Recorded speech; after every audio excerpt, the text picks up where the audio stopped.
The Clampett family lives a peaceful life in the woods of Arkansas. The daughter Ellie is quite a tomboy and loves animals, but she also knows how to deal with them. When a bear tries to steal the honey she got from a comb, Ellie just wrestles the bear until it runs away in fear. Granny Daisy specializes in homemade medicine, but sometimes she also uses tricks to help her patients, like hitting a man's stomach to make him expel gas for his indigestion. Lastly, there's the father Jed, who likes to go hunting with his dog. One morning, he misses his target and accidentally shoots the ground, revealing a surprising amount of oil. Jed doesn't think much of it and returns home, but just a few moments later, a helicopter lands outside the house. 3 men working for Ozark Mountain Oil want to offer $1 billion for the land, but Jed hesitates to sign because he doesn't understand paperwork, so Ellie proposes they wait for her cousin Jethro because he's the smart one. Sometime later, cousin Jethro and Aunt Pearl arrive at the house, although it's clear that they aren't any smarter than the rest of the family. Pearl advises Jed that he should accept the deal and go to live in California to give Ellie a better life, perhaps even find a new wife that can help him raise her properly. While they discuss their options, Ellie goes outside and discovers a man spying through the window, making her assume the worst. She picks him up and takes him into the house, only to discover he's a worker from the oil company that was sent to ask about the contract. Having made up his mind, Jed signs the papers and announces they're going to Beverly Hills. The next morning, they pack their things and put them in Jethro's disastrous car, although Ellie is sad she can't bring all her animals except for the dog. Daisy doesn't want to leave her beloved house, so the family just ties her in the chair to the back of the car and takes her by force. Sometime later, they make it to California, where other drivers passive-aggressively make fun of their car and give them the finger. The family doesn't understand they're being insulted and assume the finger is a local way to say hi, so they start giving the finger to anyone that drives nearby. When a couple of thugs respond by pointing their guns at them, Jed simply shows off his bigger weapon and scares the boys away. They also stop to pick up any roadkill they see to cook later. Meanwhile, the CEO of the Commerce Bank of Beverly Hills, Mr. Drysdale, is discussing the arrival of the Clampetts with his assistant Jane because he wants to be sure that the family's well and they don't lose such an important new client.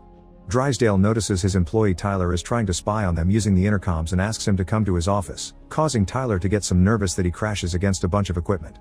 Once Tyler makes it to his desk, Drysdale comments he knows Tyler has been excited about the arrival of the Clampetts and has even prepared the paperwork, but Drysdale will be handling that account personally and wants Tyler to burn everything he's prepared with his name. To make his point against Tyler's arrogance, Drysdale kicks Tyler's chair to make him fall. Afterward, Drysdale goes home to get his family ready to have dinner with the Clampetts. His wife Margaret wants to help even if she prefers to spend time with her dog. Drysdale asks his son Morgan to befriend Ellie and show her around the school, and when Morgan refuses to hang out with a girl, Drysdale threatens him with cutting him off. Tyler also goes home and talks to his girlfriend Laura to let her know about the Clampetts because she's an expert con artist and they could take advantage of this once he gathers some intel. At the Clampetts' new house, Jane is getting everything ready for their arrival. When the family finally comes, Jane thinks they're thieves and calls the police before confronting them. Jed tries to explain the oil story by showing off his weapon, but Jane only thinks he's threatening her. At that moment the police arrive and throw a gas grenade into the house, but Ellie just kicks it back at them and causes them to scatter. Moments later, the whole family is being held at the police station, and Drysdale arrives to make sure the thieves are given the right punishment. However, when he hears the names of the family members, he almost has a heart attack realizing these are his new clients. Once things have been cleared up and the family is released, Drysdale fires Jane and apologizes repeatedly to the Clampetts, saying he'll do anything they want to make up for the mistake. Jed only asks for one thing: to hire Jane back and make her watch over his affairs, because she thought the house had been in danger and did her best to protect it, and Jed's impressed by that. They seal the deal by spitting on their hands and shaking them. Then Drysdale offers a ride on his limousine, which the family thinks it's a hearse, and they stop to pay their respect.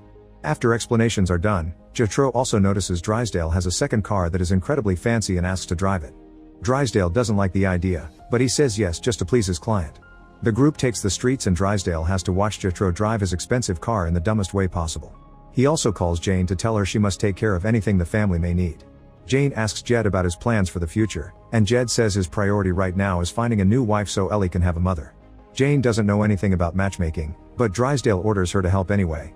In the evening, Drysdale and Margaret have dinner with the Clampetts, who still haven't gotten used to the new life. They're eating on the pool table and Daisy is cooking roadkill on the fancy china while their dogs become friendly with each other. Drysdale asks Jethro what he wants to do, and Jethro says he wants to be a bank president like him. Jed points out it's impossible because Drysdale's already the president, but maybe Jethro could be vice president. Finding himself cornered, Drysdale accepts to take Jethro as his employee. At that moment, Tyler arrives at the house with welcome flowers, saying it's a gift from the bank but he's actually here to spy. When he offers to shake hands, Ellie thinks he wants to fight and quickly throws him on the ground. This makes Jed wonder how he could make his daughter more girly and refined, so Drysdale and Margaret point out she needs a proper tutor, which gives Tyler an idea. However, Ellie doesn't want to change who she is and runs outside to hide in a tree. Jed goes after her and explains that while he did the best to raise her after his wife's death, he never was able to teach her how to be a girl, and he thinks that's important too. He also points out his wife had been a total lady, which convinces Ellie to accept the classes to be more like her mom. The next day, Tyler tells Laura that the Clampetts are idiots and that Jed is looking for a wife and a teacher for his daughter, which gives them the perfect plan. Moments later, Laura shows up at the mansion pretending to be a French tutor offering her services, but Jethro has already forgotten last night's conversation and tells her they don't need her. At that moment, Jed arrives and notices Laura is exactly what they need, making Jethro have a late realization as well. Afterward, Jed takes Laura to meet Ellie, who is in spending time in the swimming pool because her animals have finally arrived. Ellie accepts Laura as her teacher, and Laura has to pretend to like all the animals harassing her. She also watches in awe at how stupid the family really is. Jethro doesn't understand bowling and thinks he must race the ball to hit the pins first with his head. While Laura gives Ellie her first lesson, Jane arrives to show Jed the preliminary bridal prospects she's chosen so far. Becoming Jed's wife is part of Laura's plan, so she pretends to trip and bumps into Jane, causing her to drop all her paperwork in the pool. Jane has a copy at the office and tries to leave to pick it up, but she finds the front gate blocked by one of the family's cows. She presses the bell intercom to ask for help, and in the house, Jethro thinks her voice is coming from inside the wall, thus he begins breaking it down to save her.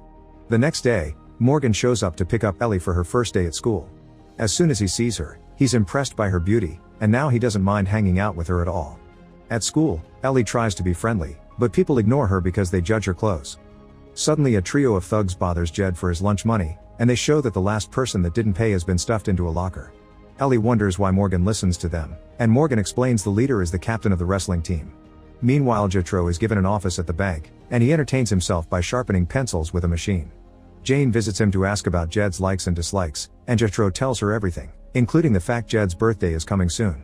All this is heard by Tyler, who is spying through the intercom and taking notes. Jane is also slowly developing a crush on Jethro. In the afternoon, Jed hears his favorite song and discovers Laura is playing it. He joins her in the room and the two of them end up dancing as Laura pretends to like all the same things Jed likes thanks to Tyler's intel. She also calls Jed handsome and says any woman would be lucky to have him. In the evening, Jethro takes Jane out in his car, which makes Jane wonder why he hasn't changed it. Jethro explains that Jed taught him not to waste money just because they have it, but he may give his current car an upgrade or two. Suddenly Jethro pulls over saying he has a surprise, and Jane thinks they're about to have a romantic moment, but actually he wants to show off his idea to help Jed. It turns out he's put up a huge billboard promoting Jed's search for a wife and asking any candidates to come to the bank. To make matters worse, Jethro has also recorded a TV ad with the same message. The next morning, hundreds of women of all ages and races plus 2 men show up at the bank for an interview with Jethro. Drysdale arrives ready to scold Jane for these tactics, but he quickly shuts up when he learns it was Jethro's idea. Jane explains they'll put all the profiles in a computer program that will analyze the information and narrow the candidates to just 5. Meanwhile, Morgan takes Ellie to the school gym to watch the wrestling team. The thugs immediately begin bothering him and try to make him kiss the floor, but Ellie saves him and announces she wants to join the team. Women usually aren't allowed, but the leader will make an exception just to beat up a hillbilly, which causes Ellie to push him to the ground. The couch immediately pulls them apart and tells Ellie she'll need a signed permission slip from home to join. Sometime later, Jane is working with Jethro on putting all the candidates' information on the system when she's suddenly called to Drysdale's office. He's having a meeting with a famous horse breeder that is looking for potential buyers that want to start their own stables, and Drysdale promises her he'll get her a meeting with Jed just to be nice. After the woman leaves, Drysdale orders Jane to keep the breeder away from the Clampetts because they don't know how to take financial risks. However, Jethro overhears the woman on the phone telling her business partner that Drysdale said she'd be a great partner for Jed, and misunderstanding what she means, Jethro immediately takes her home. When Jed meets the breeder, their talk quickly goes downhill because she keeps mentioning things like breeding and multiple partners, and Jed assumes she's into some weird stuff. Their talk is interrupted when Ellie enters the house on Jed's new bike, riding like crazy because she doesn't know how to control it.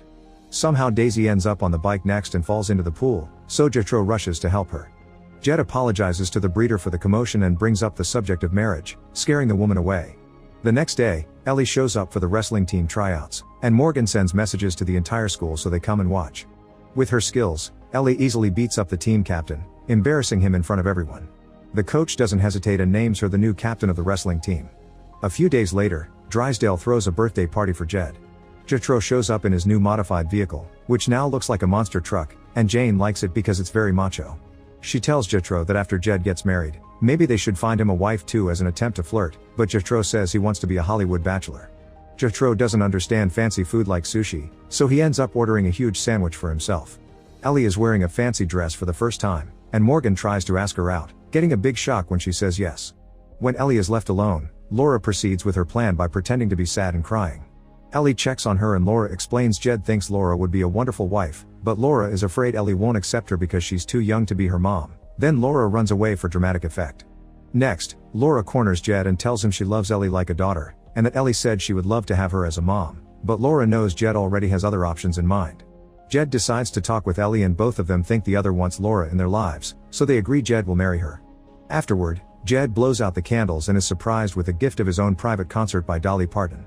Jed takes the chance to take the mic and ask Laura to marry him, which she obviously accepts, and the evening ends with everyone dancing to Dolly's music. The next day, Daisy calls Pearl to share the big news and invite the whole family to the wedding. While Daisy admits she doesn't trust Laura, Jethro's twin sister Jethrine is so happy for her uncle that she's already crying. Meanwhile, Tyler convinces Jed to sign some papers saying it's a prenuptial agreement sent by Jane, and Jed trusts the mention of her name. Afterward, Tyler meets with Laura to discuss the plan in the garden, unaware that Daisy is nearby and can hear everything. As soon as she realizes what's going on, Daisy begins screaming, so Tyler and Laura run to tie her up and kidnap her, which causes Daisy to drop her tonic bottle in the process. The group leaves in Tyler's car, and Daisy tries to attack him with her legs, but Laura pushes her away before an accident happens. Moments later, Tyler and Laura drop Daisy at a nursing home, and the director agrees to put her through electroshock therapy. Meanwhile, Jed's huge family takes a plane for the first time ever. They don't understand any of the security instructions, and as soon as the plane takes off, they begin playing music and dancing, bothering the other passengers. At the mansion, Jane is worried because she hasn't seen Daisy in a while, but Jed tells her not to worry because she also left when he married Ellie's mother. Jane's still worried and goes looking for Daisy, only to find the tonic bottle on the floor.